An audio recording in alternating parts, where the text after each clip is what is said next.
Hey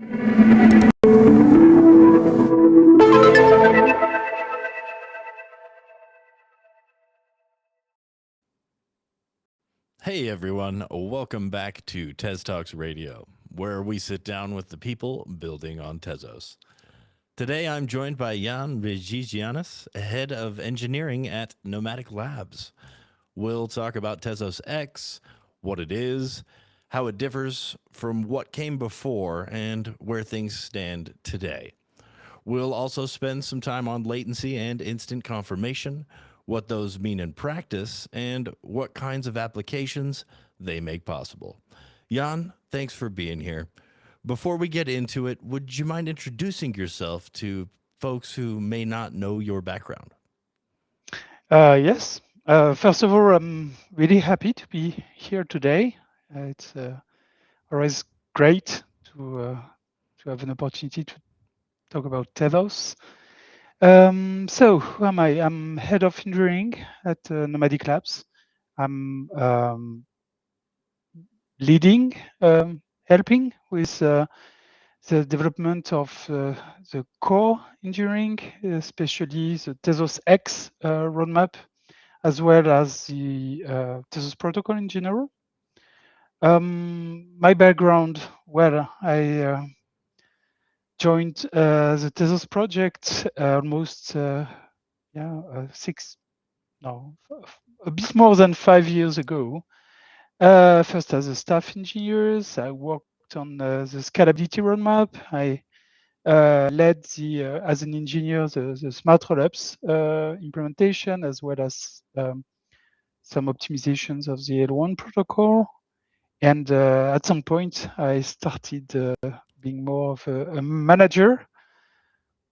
But yeah, actually, I still do a lot of engineering, so I don't know. I'm just here to make sure that Tezos is a success. And before that, I've been associate professor at the University of Paris for 15 years, mostly working on functional programming, verification of critical software system, and many other stuff. But that, that's the short For version. That's great. Thank you. For folks who might not be familiar, what is Tezos X? Okay, so Tezos X is um, a modern blockchain. That's how I like to say it. It's a complete stack where you have a full integration of a layer one, the Tezos layer one protocol that we all know that has been there for a long time, has evolved a lot. A rollup, a very large rollup that includes several runtimes, interfaces to many ways of in building in a blockchain. And these whole things actually create an opportunity for a very um, um, blockchain that offers an important throughput, um, an important composability between applications, as well as very low cost for transactions. So yeah, I can come back on Tezos X on the many aspects, technical aspects of it, but the idea is to just make sure that when you deploy on Tezos, you have a way to feel at home. If you come from the EVM world, you have an interface. If you come from the more traditional Tezos environment with Mikkelsen, you have an interface. And all this run in a single rollup that is extremely powerful from the performance, the security, latency side of things. So that's more or less the idea of Tezos X and what we want to propose to the Web3 people. What makes this direction different from previous upgrades? Is it a shift in approach or more of a continuation? Oh, it's a continuation. We have been scaling Tezos for many years now. First at the level of the layer one by improving the block times, the execution of smart contracts, etc. And by introducing smart rollups, we allowed ourselves to actually decouple certain aspects of blockchain. So typically the security, the settlement layer is in the layer one. The execution of smart contracts is in the rollup. And you also have the data publication aspect that is in a layer called the data availability layer, the DAO. And by decoupling all of this, we have been able to evolve progressively Tezos into a very powerful, a very large environment where block space is very uh, stable in the sense that you have bandwidth. You can build everything you want by using any environment that is available to you. So that's more or less the promise of Tezos X, and it has been gradually deployed. And actually, it is still under development because our goal is to ship Tezos X by the end of the year. But as usual with Tezos, it's not a promise that will come in many months. It's a continuous delivery that we are doing on the Tezos project. So yeah, that's what Tezos X is about. Where would you say things currently stand with Tezos X right now? So today you have Etherlink. So Etherlink is this EVM interface to Tezos. It's a way to come with your Solidity code base and deploy on Tezos with the usual tooling, all the services that you are expecting. It's really similar to, in terms of experience, to what you could find with, let's say, Arbitrum One or Ethereum or any EVM compatible chain, except that you are on Tezos and especially on Tezos X. And on Tezos X, you will have from the EVM interface the capacity to interact atomically with other runtimes. So typically, we are developing another interface called TezLink, or it's really about allowing people that have been used to deploy on the layer one to deploy on this rollup, and they will immediately have a benefit from that. The capacity of the system is larger, so the cost of transactions is cheaper.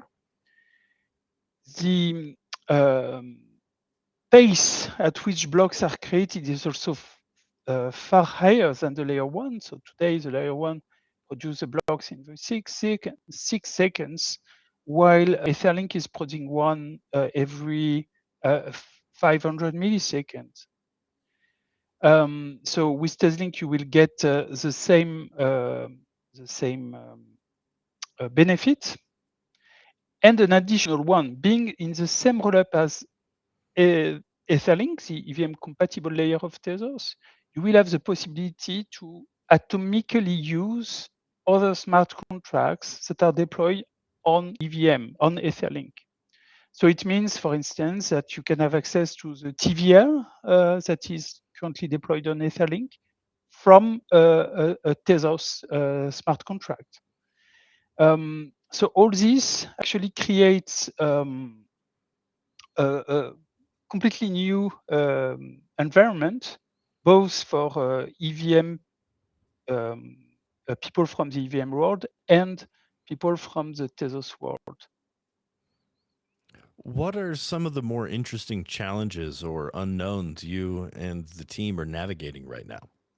Oh, there are many uncertainties because we are building something that never existed. So you need to be very flexible in the way you enter this work. Maybe one thing that we need to reinvent is the way environment to execute smart contracts interact with each other. So today, if you are in, let's say, in an EVM chain, and you want to interact with another chain, you have several possibilities, but in the end, it's going through a bridge. Okay, so it means there is something external of chain that will orchestrate an interactions between two chains, and more precisely between two smart contracts running on two chains, two different chains. And you're not really in control. You can have some expectations. You can, but the control is really outside the chain. Okay.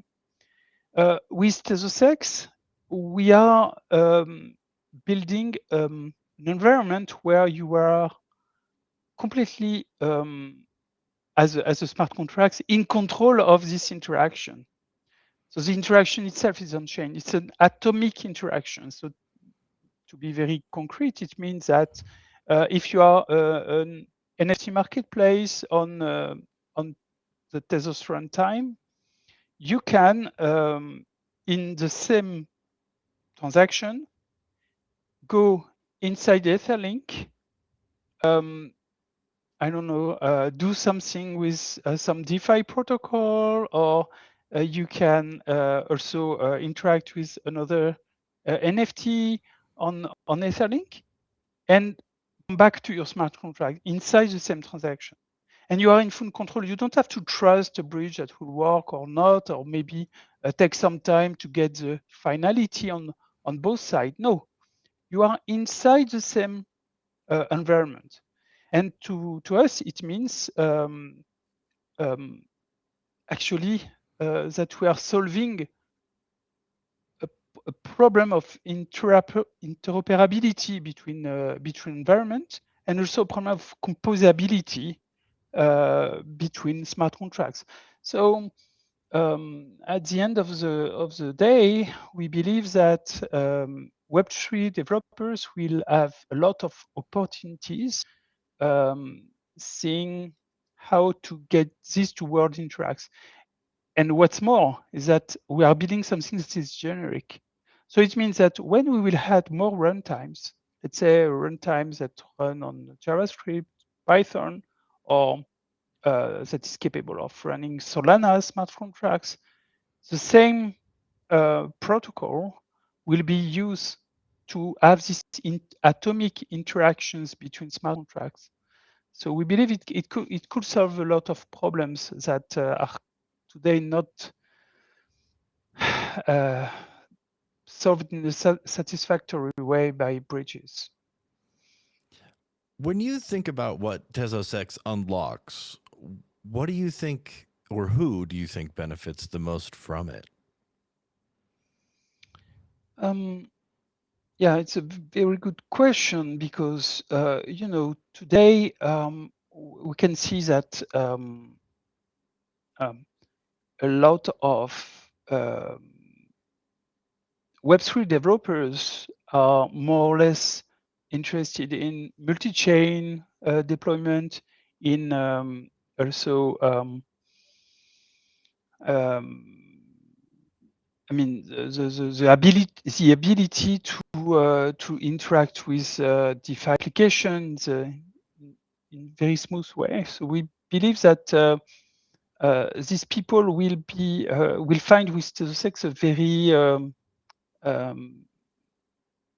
comfortable environment where the assumptions about security are very clear and simple, so that they don't have to ask ourselves too many things.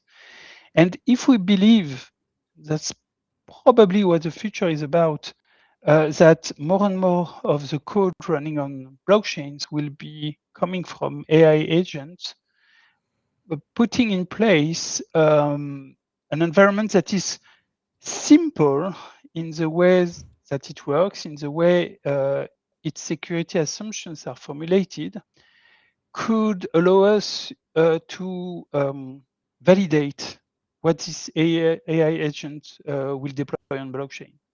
And that's extremely important, because you know that one of the challenges that we will have now is not really the ability to generate code for for Web3 environment, but more the capacity to put in place sufficient validation processes for this code. So producing code is not anymore a problem. And you may remember that one of the value proposition of Tezos from the very beginning is formal verification. It's the ability to take a smart contract written in Michelson and get a mathematical proof of the smart contracts. What does that mean? It means that the smart contract, you have its code, you have its specification expressed in very specific way on machine with a lot of mathematical definitions, and you say, okay, these two are compatible, okay? And it's not just because you look at it, it's because you have another program that checks that and will tell you, yes, this is a bug-free program, because if you look at this code, if you look at the specification, this code is implementing this specification. And I have a theorem that gives me that. So I think one potential value that we may underestimate today will be the ability on Tezos X to reuse all this machinery to get the highest possible level of certification on code produced by AI agent and running on a blockchain. So that's one thing that I'm really thinking about these days, looking at the AI revolution of code agents, and say, okay, maybe we have something to propose here that will be far more difficult to get in, for instance, EVM environment, because from the beginning, Michelson has been sought to facilitate mathematical proof. Well, of course, you can do some mathematical proof about EVM programs, but it has not been designed to do that. So it's far more painful. Let's talk latency. What does that word mean in this context, and why does it matter? So latency is the time it takes for end user to submit the transactions and get a receipt that its transaction has been considered inside the blockchain. And I'm using here a word that is a bit blurry for good reasons, because you want to know if your transaction has been included. So it will be in the ledger, I mean, in the blocks somewhere. It can be enough for you. Okay, I know that it is included, and given what I know about the state of the blockchain, it's fine to me. I can I can compute what it gets, and what it means to me on my assets, on other assets, on my interactions with some smart contracts. So that could be enough for you. Or you could be looking for something a bit stronger and say, okay, I not only want to know that my transaction has been considered by the block producer, but I want to make sure that there is a settlement from the network that this block is final. It is written in stone. Not only my transaction has been considered, but it has been globally accepted, globally finalized. So latency, first, if you want to talk about latency, you need to decide what kind of guarantee you want on your transaction. And today, for a long time with layer one, for a long time for layer 1 protocol, we really used a consensus algorithm to wait for finality and make sure that the transaction was finalized to consider it to be good for us. And with the advent of sequencer, so this centralized point where you submit your transaction and the sequencer has a primary role in the process. It is the block producer. It is the one that will actually create the chain. Since we have moved to this model, now you have this possibility to, in some sense, accept this centralization aspect for, and get the latency that you would expect from a centralized exchange. So something that can come back immediately to you and say, no, we don't have to wait for the consensus. As a sequencer, I promise I'm doing nothing wrong. I'm just putting your transaction in the sequence, and I will produce a block. And this block will be checked by many other nodes, but I can immediately tell you that it will be injected, and this will be the result of this injection.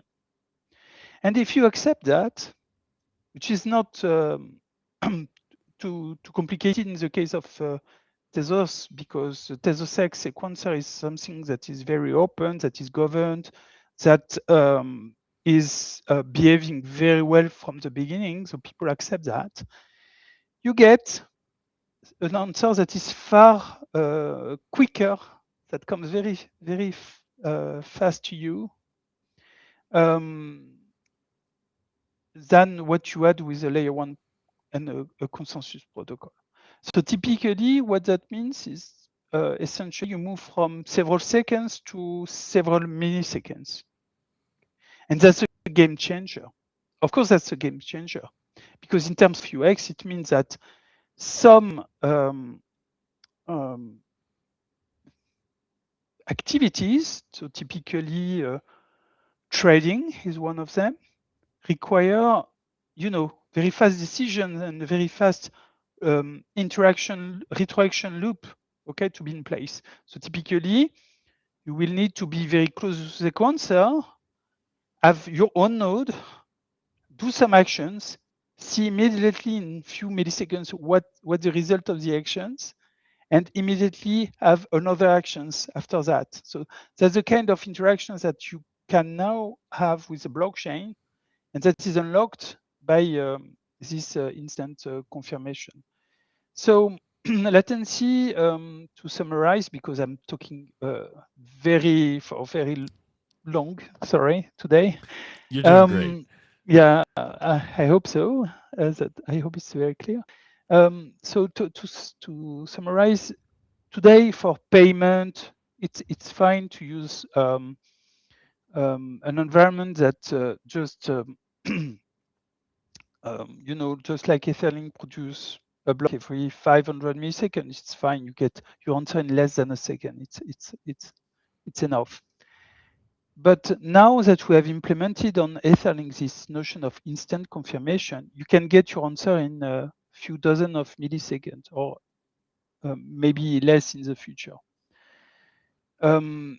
This unlocks some form of very high, I won't say high frequency, but very fast trading opportunities for users. How much of the work on latency and confirmation ties back into the bigger Tezos X picture?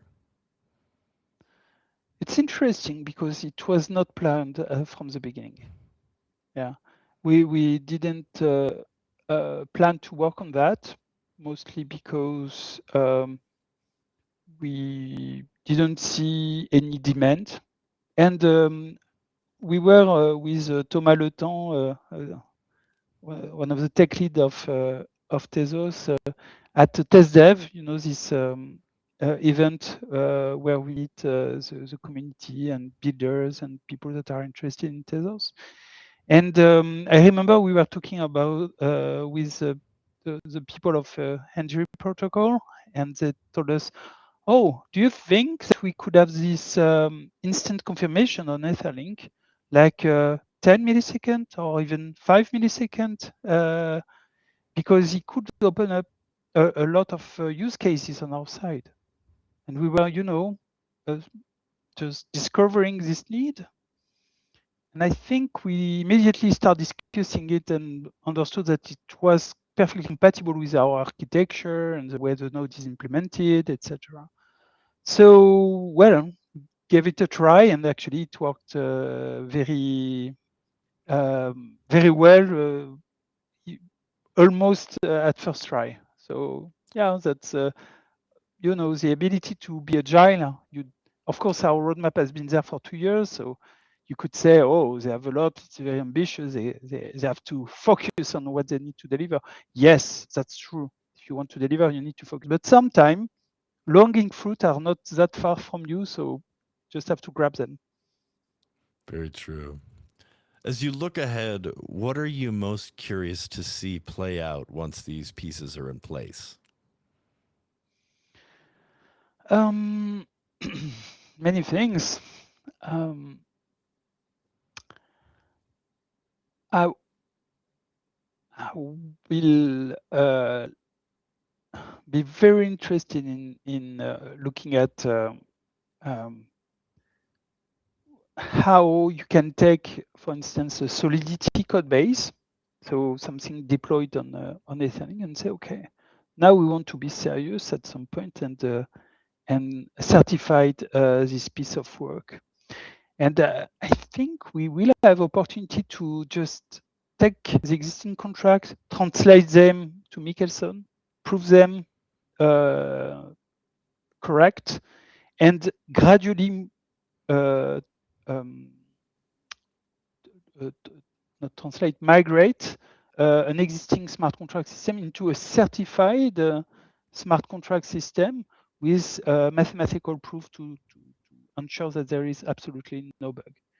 And I'm super curious about that because I think for a long time, all these formal methods and verifications were, very costly because you had to put a lot of brains working on the mathematical proof, and well, it takes time to write proofs. Now that we have coding agents, it's a game changer, and I think that's something that we will see on Tezos X because the system is simply, in my opinion, the only one today to allow for such gradual certification of smart contract system. So that's one thing. Another will be for the Tezos people, Tezos community to exploit the opportunities that they will find on Etherlink, because on Etherlink, there are many very interesting and popular platform, DeFi platforms that have been deployed there. So it means a lot of liquidity. We also have our own answer to our propositions in terms of as an ecosystem, in terms of DeFi. And yeah, I'm curious to see how these two worlds will interact. So that's at least two things. Yeah, there are many others, like for instance, the future of Tezos X, because we are focusing on these two runtimes right now. So the Etherlink EVM compatible runtime, the TezLink Michelson compatible runtime, their atomic interactions. But we will add more runtimes in the future depending on what people need. And yeah, I'm curious to see if people will ask for a Solana runtime, let's say, to stay inside the blockchain world, or more general runtime like a Python or a JavaScript runtime. That's typically yeah, what I'm curious about these days. Well, Yann, thank you so much for taking the time and for walking through all of this with us in a way we can actually follow. So thank you. If you're watching and you want to keep up with Tezos X and the work we've talked about today, keep an eye on Nomadic Labs updates and the usual Tezos channels. That's it for this episode of TezTalks Radio. Thanks for watching. Thank you.